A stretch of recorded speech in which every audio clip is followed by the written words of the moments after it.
I want to share with you 7 tips to really help you take charge during this really uncertain time that we're in. So tip number 1, and it's always going to be the first tip, accept. And sometimes it's the hardest one for people.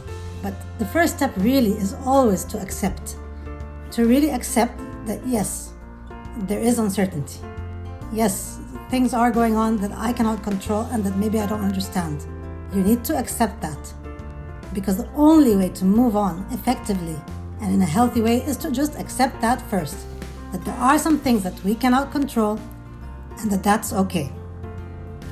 Once you accept that, we can then move on to doing great things, okay? And as you're accepting it, bear in mind and notice, what are you exactly accepting? Are you just accepting something somebody told you that, nothing's ever gonna be good again? Or what are you accepting? Accept that something is happening outside of our control. It's greater than us. And there've always been things that are greater than us, and that's okay.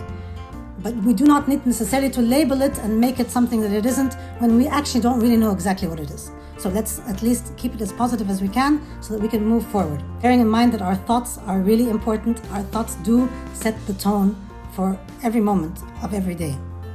And we're the only ones who can manage our thoughts. Nobody else can go in there and do it for us, so it's up to you. So keep those thoughts working for you, not against you. Tip number 2, learn. This is a golden opportunity to learn and to look for what's good. Sometimes it's harder than other times to find what's good, to find the opportunity. I know that's true, but it can be done. Start to ask yourself, instead of, why is this happening? Start to ask yourself, what can I learn from this? What is this trying to teach me? So start to practice looking for what's good, looking for the opportunities here, maybe for self-improvement, maybe for helping other people, whatever it is, it's different for everybody. And the more you practice looking for what's good, the more you will be able to see it more easily. Number 3, adapt. So we started learning, we started maybe doing some self-reflection, and now it's time to adapt. Start thinking, what do I want to do differently? What can I change about right now to make things better for me or for other people? And I'm not saying you have to do this all day. You don't have to be thinking about all these things all day.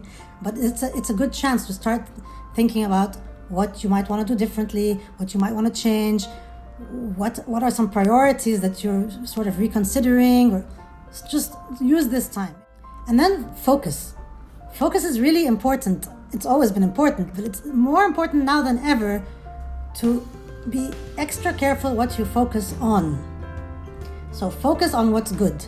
Focus on what you can do instead of what you can't do. It's really easy to get caught up in the idea of, I can't go out now, and I can't do this, and I can't do that. What can you do? What is still available to you?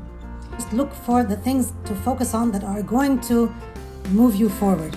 And focus on yourself. This is a really good time, a beautiful time, in fact, to just get really still and quiet with ourselves and be able to pull out those answers and those resources that we do have inside us.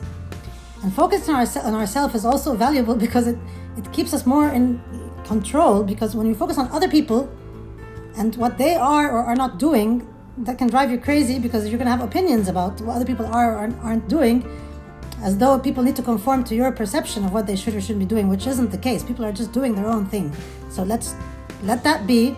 Focus on yourself, what you want to be doing, and if you want to influence what other people are doing, then sure, share your story, inspire them.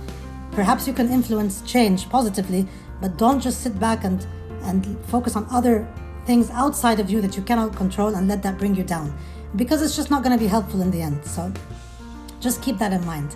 Doing those things and focusing on the moment as well, focusing on right here, right now, instead of what might happen or might not happen next, is going to help you feel better. It is going to help you relax. It is going to alleviate your fears. Number 5, you want to move towards what you want. Always move towards, take baby steps even, towards the things that you want. Do not do things so that you move away from what you don't want. Okay, let me explain.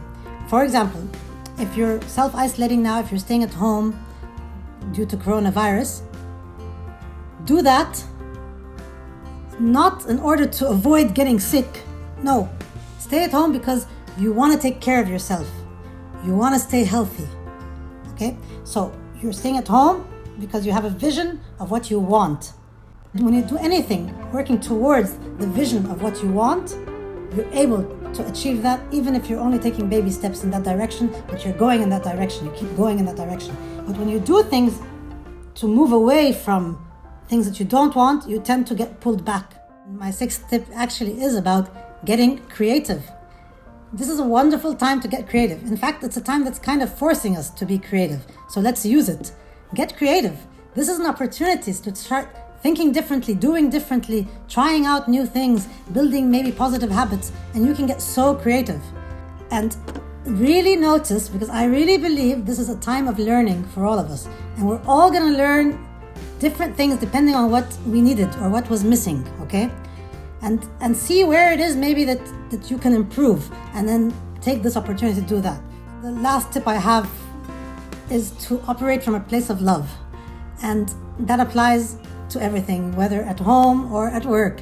Operating from a place of love means that you're doing what you enjoy, and doing it out of love makes you enjoy it more. So approach yourself, other people, even the current circumstances with love. Now, what does that do? That affects your physiology, and it allows you to actually want to get up and think of what to do. Want to think of, okay, how can I, instead of this being a problem, okay, what's the opportunity here? What are the potential solutions? And it's easier to do that when you're operating from a place of love. So spread love, spread compassion, spread kindness. We can never have enough of those in the world. Spread them within your family, spread them within your work. So enough with all the labeling of ourselves or of others. This is a time when if we ditch those labels and just start focusing on some of the things I've been telling you about, we really can make the most of it.